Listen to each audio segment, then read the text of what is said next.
Ahí veíamos una mezcla de imágenes que incluyen la base naval de Guantánamo y también imágenes de algunos de los presos que fueron enviados a Uruguay y que andan básicamente ahora en libertad caminando por Montevideo, algunos con problemas psicológicos porque dice que les ha costado adaptarse a andar dando vueltas por la calle. Como sea, es un gusto decirle bienvenido al señor Jesse Manzano.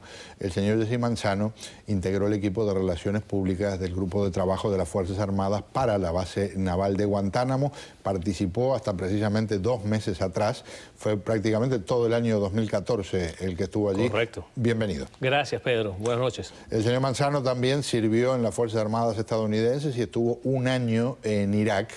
Sospecho que la pasó mejor en Guantánamo que en Irak. Bueno, Pedro, tus colegas de la prensa son a veces tan difíciles como algunas de las personas con las cuales trabajamos en Irak, así que... Quiero compartir con ustedes un reportaje sobre precisamente algo que ha generado una gran polémica vinculado a Guantánamo.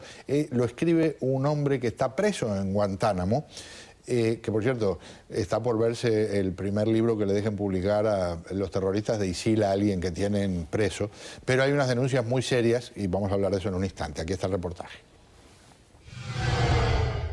Acaba de publicarse en libro el diario de un hombre que aún permanece preso en la cárcel de Guantánamo sin que las autoridades hayan presentado cargos en su contra. Nacido en Mauritania, Mohamed Ould Eslahi juró lealtad a Al-Qaeda cuando el grupo luchaba contra las tropas de intervención rusas en Afganistán. Según sus propias declaraciones, poco después, en 1992, rompió filas con la organización. En el 2001 lo citaron para que se presentara ante la policía en su pueblo. Desde entonces, su familia no ha vuelto a verlo. Antes de ser llevado a la cárcel de Guantánamo, Ould Eslahi estuvo preso en Jordania y Afganistán. Empezó a escribir el diario en el 2005. En el 2009 sus abogados pidieron que lo desclasificaran, pero la petición fue rechazada una y otra vez hasta ahora. Cuando ya no podía soportar la tortura, Eslahi le dijo a sus captores que había planificado volar una torre en Toronto. Le preguntaron si decía la verdad y respondió: con tal de que a ustedes les parezca bien, no me importa. Así que si quieren comprarla, la vendo. Aunque un juez determinó en el 2010 que no había evidencias para mantenerlo preso, las autoridades de la prisión de Guantánamo dijeron que este año tampoco hay planes de liberarlo. Bueno, y en esa situación están muchos. Ahí quedó atrapado el presidente Barack Obama, que como parte de su campaña para el primer mandato dijo que el primer día cerraba Guantánamo, y ya estamos en el primer día de una parte del 7º año de la presidencia del señor Obama y no ha podido hacerlo por distintas razones. No se dijo en el reportaje, este hombre dice que entre otras cosas fue objeto de vejaciones sexuales por parte de mujeres, que para muchos musulmanes es una ofensa terrible. Dice que 2 mujeres de las Fuerzas Armadas estadounidenses se frotaron contra él y que él rezaba para protegerse de esa especie de violación, y dijo que fue sometido a una cosa que, por cierto, la Marina estadounidense le da una definición muy curiosa, que es hidratación rectal, que es básicamente introducirle agua a una persona en el cuerpo por la punta del tubo digestivo opuesta a la boca, para decirlo de una forma técnica, ¿verdad? Y elegante. Sí. Punto 1.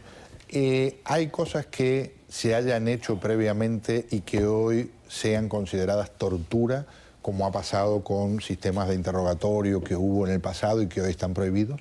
Yo te puedo decir, Pedro, que como tú mencionaste al inicio, yo pasé el año pasado en Guantánamo, prácticamente todo el año ya, y en mi experiencia personal, trabajando con muchos de los miembros de la Junta, del Joint Task Force, yo nunca presencié, ni vi, ni creo que suceden ese tipo de cosas de las cuales este caballero está alegando.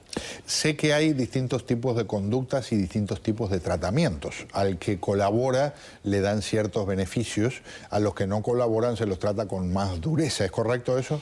No diría dureza. Definitivamente hay 2 centros de detención, el campus 5 y 6, hubieron imágenes de ellos ahí, y los individuos que están en estos 2 campos o centros de detención, la razón por la cual están en el 5 o el 6 depende de su comportamiento. Pero bajo ningún motivo yo hablaría de algún tipo de castigo o algo de eso. Eso se refiere básicamente a la actitud que ellos toman con respecto a los guardias y a las reglas de disciplina del centro de detención.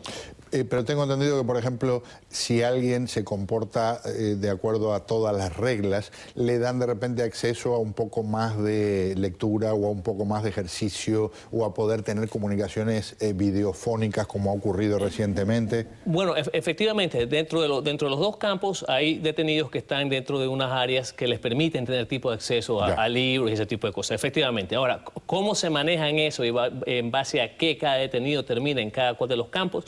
Eso varía todos los meses, porque ningún detenido está sujeto a algún tipo de castigo por periodos largos. Una de las cosas que ha generado mucha polémica es, algunos se declararon, en algún momento fueron una cantidad grande en huelga de hambre, y entonces algunos la abandonaron, otros, como se estaban deteriorando físicamente, fueron alimentados a la fuerza.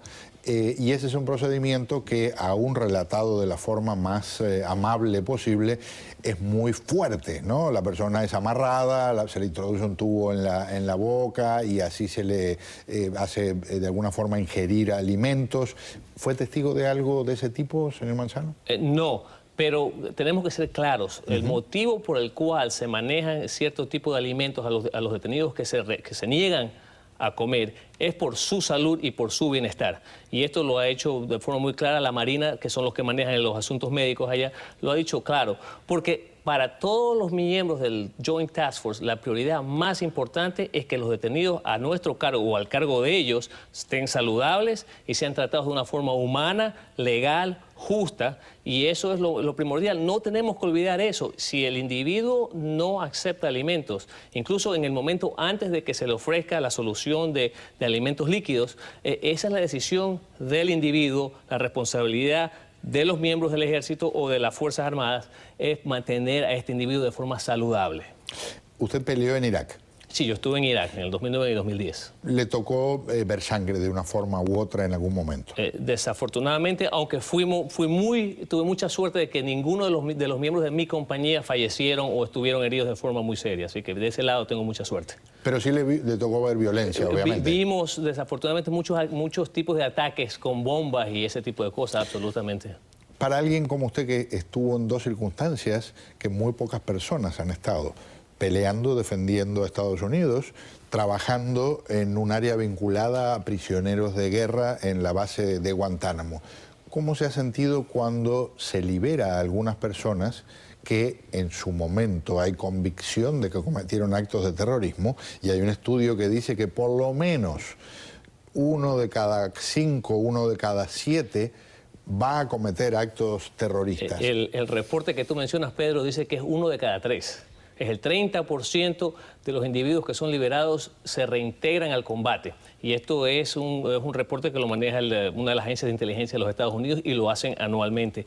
Mira, el tema de la transferencia, porque el tema semántico aquí es muy importante por temas legales. Las transferencias que se hacen de los detenidos es algo que obviamente deja a muchas personas con mucha inquietud y en algunos momentos los deja incluso un poco con preocupación, porque como tú dijiste, los que están en Uruguay no hubieron muchas condiciones que se hicieron públicas con respecto a la habilidad que ellos tienen de transitar en el país o dejar el país. Y el presidente de Uruguay dijo en su momento, si se quieren ir, se pueden ir al otro día. Efectivamente, las reglas que gobiernan la estadía de todos estos detenidos que han sido transferidos varían de país en país y de circunstancia en circunstancia. Cuando yo estuve en Guantánamo se hizo la transferencia de el cambio de los 5 detenidos por el sargento del ejército Bergdahl. Y las reglas que gobiernan a esos 5 individuos en Qatar son diferentes. Por un año se van a mantener en ese país, pero ya después no sabemos. El caso de Bergdahl es diferente porque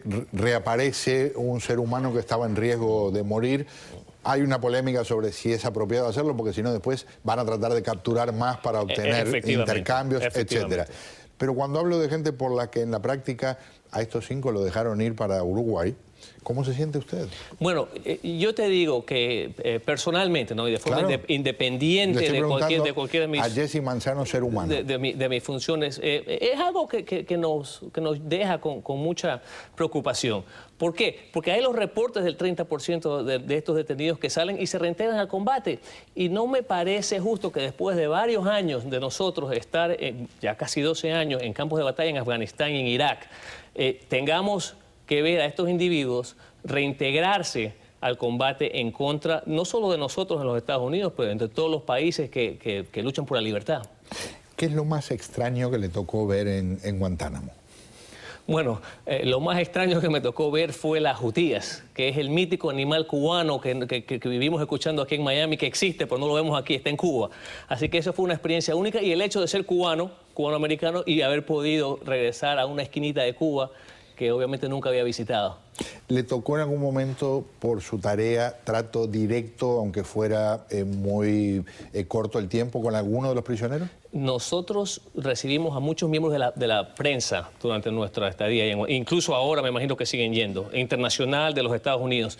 Y nosotros llevábamos a los miembros de la prensa a los centros de detención para que los vean. Ese fue, digamos, el nivel de contacto que tuvimos. No estamos nosotros hablando o conversando con ellos, tenemos un trato personal. Los llevamos a los miembros de la prensa, ellos observan la interacción de los detenidos en esos lugares y luego salen de los centros de detención. Me han contado que personal de las Fuerzas Armadas estadounidenses ha recibido múltiples amenazas de algunos presos, en algunas circunstancias, y de gente de alguna manera vinculada a los presos a través de, por ejemplo, en ese caso, redes sociales o algo por el estilo. Hubo un cambio dentro de las políticas que manejan justamente la interacción entre los miembros de la prensa cuando van a Guantánamo y los guardias, en particular los guardias que tienen contacto directo todos los días, ¿verdad? Ellos trabajan 12 horas. Entonces, hubo un cambio. Antes del año 2013, se permitía que la prensa sacara las fotos de las caras y los nombres de los guardias, ¿verdad?, en sus reportajes. Esto se cambió a raíz de un incidente que hubo donde la identidad de uno de estos guardias salió al internet a través de una de estas coberturas de prensa, y luego esta información le llegó a uno de los detenidos y luego empezaron a tener cierto tipo de amenazas o algún tipo de conversaciones con el guardia, dejándole saber que sabían quién era. Y eso llevó a un cambio completamente de la política. Ahora se mantienen a todos los individuos, no se les puede enseñar la cara, no se les puede enseñar la identidad de ellos, el nombre, pero muchos miembros de la prensa se quejan por esto. Por cierto, ellos no están de acuerdo a que se haya cambiado esta política que se ha tomado para salvaguardar la integridad de los individuos que están ahí en los centros de detención y también de sus familias. ¿Qué piensa del hecho específico de que un preso que está en una base naval, una prisión militar, que en general son más restringidas que las prisiones civiles incluso, pueda difundir un libro en el que habla de torturas sufridas en ese mismo centro? Los centros de detención en Guantánamo son algo único al mismo tiempo, porque no son en realidad prisiones militares como las que existen en los campos militares aquí. Pero nos sorprende mucho, y ha habido pues un caso legal de casi 6 años en el cual los abogados de este individuo ganaron que se permita liberar estos escritos, estos manuscritos de este señor. Pero no podemos olvidar o dejar de lado el hecho de que, por un lado, esta es la versión que él está contando. Esta es la versión que él está llevando a través de sus abogados, que, por cierto, son opciones de una campaña que se está llevando a cabo en los medios públicos.